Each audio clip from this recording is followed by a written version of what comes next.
Depuis le 30 juillet dernier, nous vivons dans notre chair les sanctions d'une ampleur sans précédent prises contre notre pays, le Niger, et son peuple suite aux événements du 26 juillet 2023.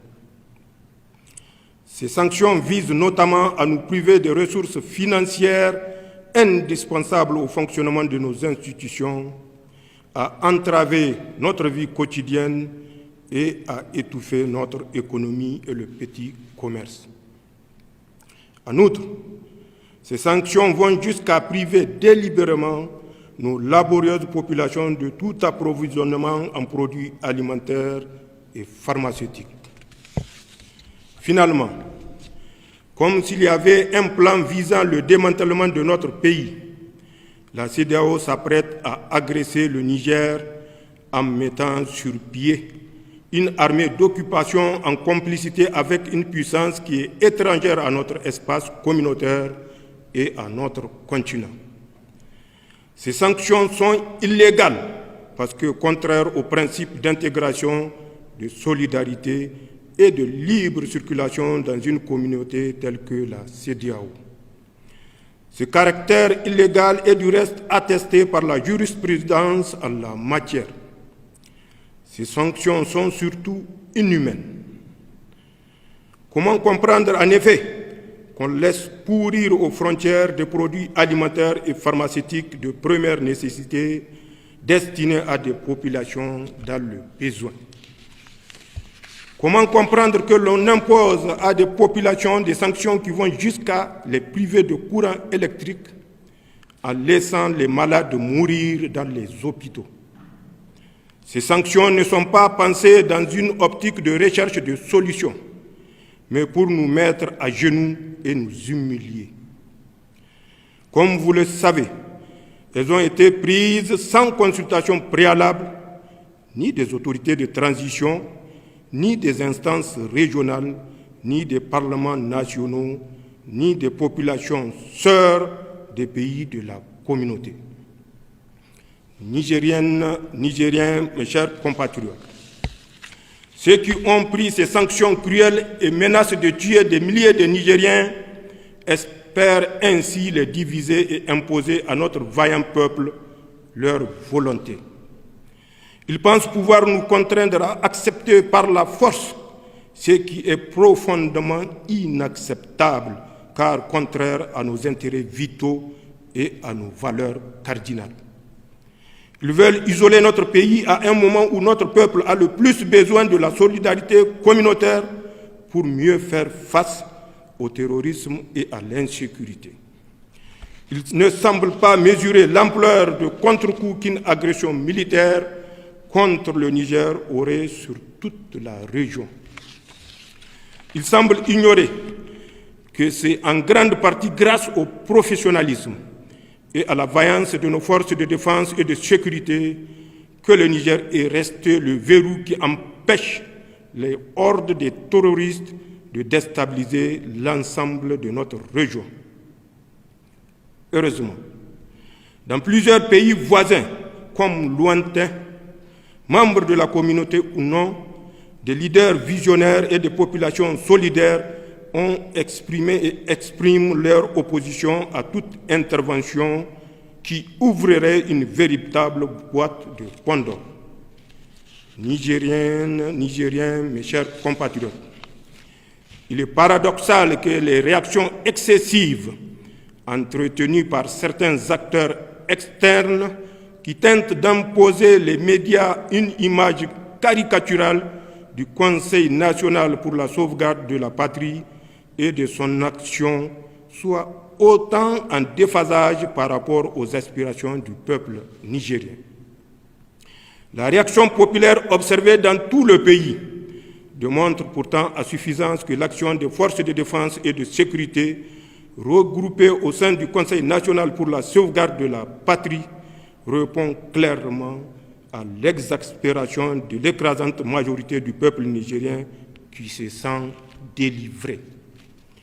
Nigériennes, Nigériens, mes chers compatriotes, j'affirme ici que notre ambition n'est pas de confisquer le pouvoir, Je réaffirme aussi notre disponibilité à tout dialogue pour autant qu'il tienne compte des orientations voulues par le peuple nigérien, fier et résilient.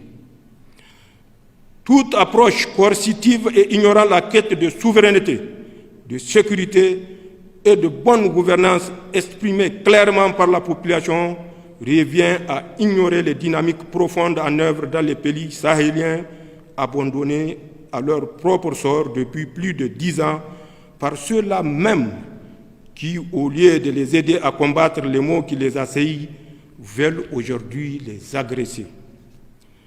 À la vérité, la prise de pouvoir par les forces de défense et de sécurité, aussitôt fermement soutenue par nos vaillantes populations, s'inscrit dans un contexte de rejet des modèles sécuritaires et de mauvaise gouvernance faite d'injustice, de corruption, mise en œuvre par des régimes qui se prétendent démocratiques, mais qui en réalité dévoient et discréditent la démocratie. Le Conseil national pour la sauvegarde de la patrie adhère pleinement au principe du libre choix des gouvernements par les peuples. Mais pour que le peuple puisse choisir ses dirigeants, il faut un système transparent dans lequel les opposants ne sont pas emprisonnés ou exilés, dans lequel une véritable alternance est possible et dans lequel la société civile peut librement s'exprimer et manifester sans être inquiétée. Le soutien massif des populations au Conseil national pour la sauvegarde de la patrie au Niger, comme chez nos frères maliens, burkinabés et guinéens, entre autres, traduit non pas le désir d'une gouvernance autocratique, mais un désir de démocratie véritable, porteur de bien-être pour tous. Nous en sommes parfaitement conscients. Nigériennes, Nigériens, mes chers compatriotes, en tant que soldats, nous connaissons le prix d'une guerre. En tant que Nigériens et Ouest-Africains, nous trouverions tragique d'aller en guerre contre nos frères d'armes aux côtés desquels nous étions engagés hier pour sécuriser notre région. Nos populations, qui sont les mêmes de part et d'autre de nos frontières, trouvent aberrant d'être opposées les unes aux autres. En somme, le Conseil national pour la sauvegarde de la patrie, ni le peuple nigérien ne veulent d'une guerre et demeurent ouverts au dialogue. Mais, qu'on nous comprenne bien, si une agression devait être entreprise contre nous, elle ne sera pas la promenade de santé à laquelle certains croient.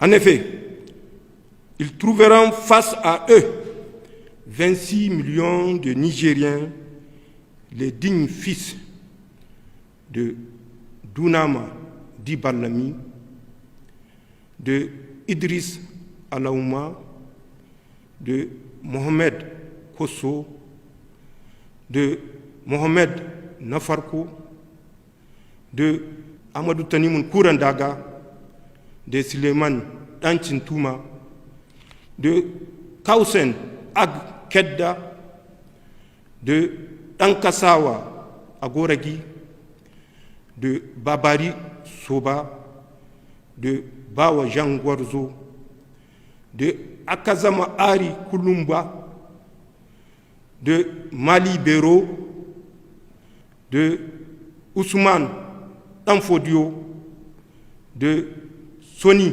Alibert et de Askia Mohamed, entre autres. Ainsi, fort du soutien de notre grand peuple et avec l'aide de nos frères du Burkina, de la Guinée et du Mali, les forces de défense et de sécurité du Niger ne se déroberont pas. Pour ma part, une fois de plus, je tiens à vous réaffirmer, mes chers compatriotes, que tout comme les autres membres du Conseil national pour la sauvegarde de la patrie et du gouvernement, je suis au service du Niger et de ses seuls intérêts et que je ne trahirai jamais vos espérances, Inch'Allah. Aussi, conscient de la nécessité de structurer les nouvelles élans de patriotisme qui renaissent au Niger, j'engage toutes les forces vives de la nation à travers un dialogue national inclusif.